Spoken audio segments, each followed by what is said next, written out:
नमस्कार, आपका स्वागत है फटाफट खबरों में। मैं हूं आपके साथ भावना रनौट। आज हम लेकर आए हैं हरियाणा के हर छोटे बड़े शहर की सबसे तेज और ताजा खबरें। तो चैनल को सब्सक्राइब कीजिए और वीडियो को कहां से देख रहे हैं कमेंट बॉक्स में बताएं।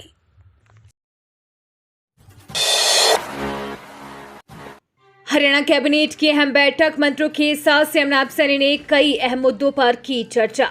आज चंडीगढ़ में हरियाणा मंत्रिमंडल की एक महत्वपूर्ण बैठक आयोजित की गई। ये बैठक हरियाणा के मुख्यमंत्री नायब सैनी के नेतृत्व में हुई। इस संदर्भ में सीएम नायब सैनी ने अपने आधिकारिक एक्स हैंडल से लिखा कि मंत्रिमंडल की इस बैठक में प्रदेश हित से जुड़ी विभिन्न अहम मुद्दों पर चर्चा हुई और चुनाव आयोग की सहमति से जनहित में फैसले लिए गए। जानकारी के अनुसार लोकसभा चुनाव के लिए गति पकड़ते प्रचार अभियान के बीच मुख्यमंत्री नायब सैनी ने मंत्रिमंडल की ये बैठक बुलाई थी। इस बैठक में प्रदेश की नई आबकारी नीति को मंजूरी दिए जाने की संभावना थी। राज्य निर्वाचन आयोग पहले ही आबकारी नीति पर अपनी सहमति दे चुका है। हरियाणा में सताएगी लू, 40 डिग्री तक जा सकता है पारा। जरूरी हो तभी घरों से बाहर निकले।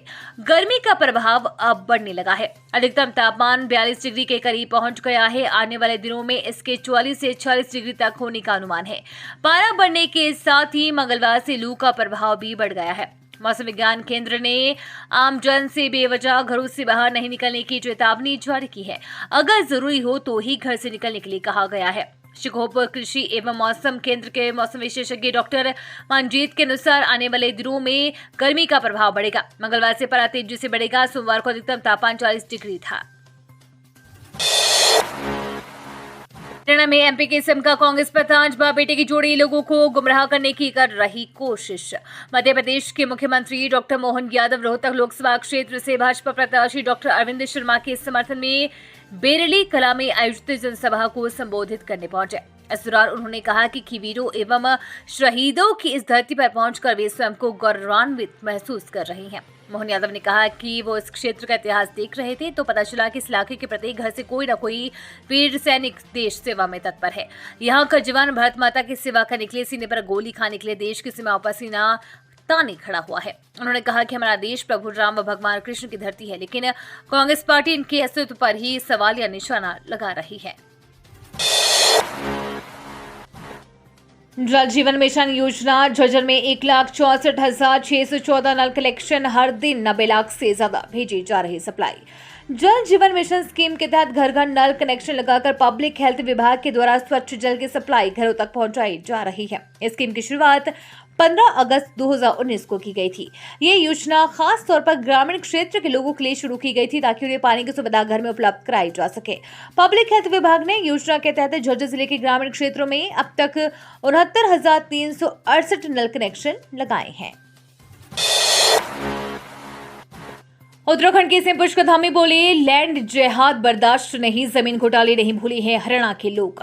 उत्तराखंड के मुख्यमंत्री पुष्कर सिंह धामी का कहना है कि देवभूमि उत्तराखंड के मूल स्वरूप को बदलने नहीं दिया जाएगा। नीली व पीली चादर चढ़ाकर अवैध कब्जा करने वालों के खिलाफ कड़ी कार्रवाई की गई है। 5,000 एकड़ जमीन मुक्त करवा कर लैंड जिहाद को खत्म किया है। धामी बुधवार को रोहतक लोकसभा क्षेत्र के राजपूत बाहुल्य गांव समर गोपालपुर में चुनावी जनसभा को संबोधित कर रहे थे।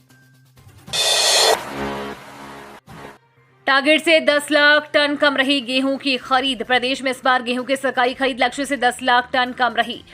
मंडियों में बुधवार को गेहूं खरीद का अंतिम दिन है, जबकि 80 लाख टन की खरीद लक्ष्य के मुकाबले 69.66 लाख टन गेहूं की मंडियों में पहुंचा। इनमें से अभी तक 69.37 लाख टन गेहूं सरकारी एजेंसियों ने खरीदा है। मौजूदा रबी सीजन में गेहूं खरीद के बदले किसानों को 16,138 करोड़ रुपए का भुगतान किया जा चुका है। प्रदेश में पिछले साल 63.17 लाख टन गेहूं खरीदा गया था। खत्म हुआ इंतजार, इस दिन से शुरू होगा Delhi Mumbai expressway link road. 80% तक काम पूरा। सब काम समय पर हुआ तो अगस्त में Delhi Mumbai expressway link road शुरू हो सकती है। पर इसकी डेडलाइन मई बताई गई थी। मंगलवार को अर्बन डेवलपमेंट के प्रिंसिपल सेक्रेटरी डीएस डेसी ने मौके का निरीक्षण किया तो नई डेडलाइन की बात सामने आई। काम 80% तक पूरा बताया गया है। इसके अलावा उन्होंने जेवर एयरपोर्ट तक बन रहे ग्रीनफील्ड एक्सप्रेसवे के निर्माण में आ रही दिक्कतों को जल्द दूर करने का आदेश दिया। मिर्जापुर एसटीपी और बड़खल झील का भी उन्होंने दौरा किया। उन्होंने बड़खल झील को दिसंबर में जनता को समर्पित करने के निर्देश दिए हैं। किसानों के विरोध पर मुख्य निर्वाचन अधिकारी सख्त, सभी प्रत्याशियों को सुरक्षा कर्मी देने के आदेश। हरियाणा में भाजपा और जसपा प्रत्याशियों पर हो रहे हमले और विरोध पर मुख्य निर्वाचन अधिकारी अनुराग अग्रवाल ने कड़ा संज्ञान लिया है। उन्होंने प्रदेश के सभी डीसी से इस संबंध में स्टेटस रिपोर्ट तलब की है। साथ ही डीजीपी को निर्देश दिए हैं कि प्रत्याशियों को जरूरत के हिसाब से सुरक्षा मुहैया कराई जाए। मुख्य निर्वाचन अधिकारी ने प्रदेश और निर्देश दिए हैं कि राष्ट्रीय दलों के प्रत्याशियों को 2-2 सुरक्षा कर्मी और राज्य स्तरीय दलों के प्रत्याशियों को 1-1 सुरक्षा कर्मी दिया जाए। आईएनएलडी के पूर्व प्रदेश अध्यक्ष नफे सिंह राठी के बेटे ने हाईकोर्ट से मांगी सुरक्षा, बताया जान को खतरा।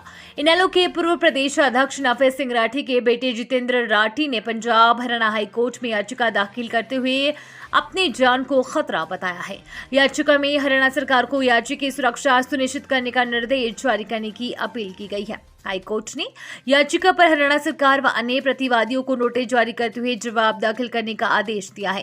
याचिका दाखिल करते हुए जितेंद्र राठी ने बताया कि उनके पिता की 25 फरवरी को बहादुरगढ़ में गोलियां मारकर हत्या कर दी गई थी। हरियाणा में लोकसभा चुनाव को लेकर अलर्ट, कार से मिला 12.5 लाख कैश, हिसाब नहीं दे पाए चालक। हरियाणा में लोकसभा चुनाव को लेकर पुलिस अलर्ट पर है। जगह जगह नाके लगाकर पुलिस की चेकिंग चल रही है। नाके पर तैनात सीआरपीएफ की टीम ने एक कार को रोककर तलाशी ली तो उसमें से 12,50,000 रुपए कैश मिला। कार में सवार व्यक्ति अम्बाला का रहने वाला बताया जा रहा है। वो अभी तक पुलिस को कैश का हिसाब नहीं दे पाया है। पुलिस ने रुपए अपने कब्जे में ले लिए हैं। बता दें कि प्रदेश में 25 मई को लोकसभा चुनाव को लेकर मतदान है और आचार संहिता लगी हुई है। पुलिस व अर्धसैनिक बलों की टुकड़ी लगातार सर्च अभियान चला रही है। जांच अधिकारी ने बताया कि पुराना बस स्टैंड के पास सीआरपीएफ टीम ने चेकिंग के दौरान एक कार को पकड़ा। कार में अम्बाला के मच्छी मोहल्ला निवासी जोगेंद्र सवार था। कार में 12.5 लाख रुपए कैश मिले हैं। कार सवार ने खुद को आड़ती बताया है और ये पैसे आड़त के लिए लेकर जाने की बात कही है, लेकिन अभी तक वो कोई सबूत पेश नहीं कर पाया। सुठानी के निकट कबाड़ के गोदाम में लगी आग, काबू पाने का किया जा रहा प्रयास। हरियाणा के रेवाड़ी के बावल कस्बे के सुठानी रोड पर एक कबाड़ के गोदाम में दोपहर करीब 2:30 बजे शॉर्ट सर्किट होने से आग लग गई। आग इतनी भयंकर थी कि आसपास बने पेट्रोल पंप के संचालकों में भी हड़कंप मच गया। इस दौरान मौके पर फायर ब्रिगेड की टीम को फोन किया गया, मगर फायर ब्रिगेड की गाड़ी को पहुंचने में ही आधा घंटे से ज्यादा का समय लग गया। तब तक आग पेट्रोल पंप के पास पहुंच चुकी थी। गनीमत रही कि आग को पेट्रोल पंप के पास पहुंचने से पहले ही काबू पा लिया गया। आग को बुझाने में करीब 2.5 घंटे लगे। वहीं रेवाड़ी रोड नजदीक लोगों की भीड़ लग गई, जिससे चारों तरफ जाम की स्थिति बन गई। फिर कसौला थाने की पुलिस पहुंची और जाम को खुलवाया। फिलहाल आग लगने की वजह से कितना नुकसान हुआ है, इसके बारे में अभी तक कोई जानकारी नहीं मिल पाई है। नुकसान का आकलन किया जा रहा है। बहन को फोन कर कहा जिंदगी से दुखी हूं, फिर उठाया ये खौफनाक कदम, घर में पसरा मातम।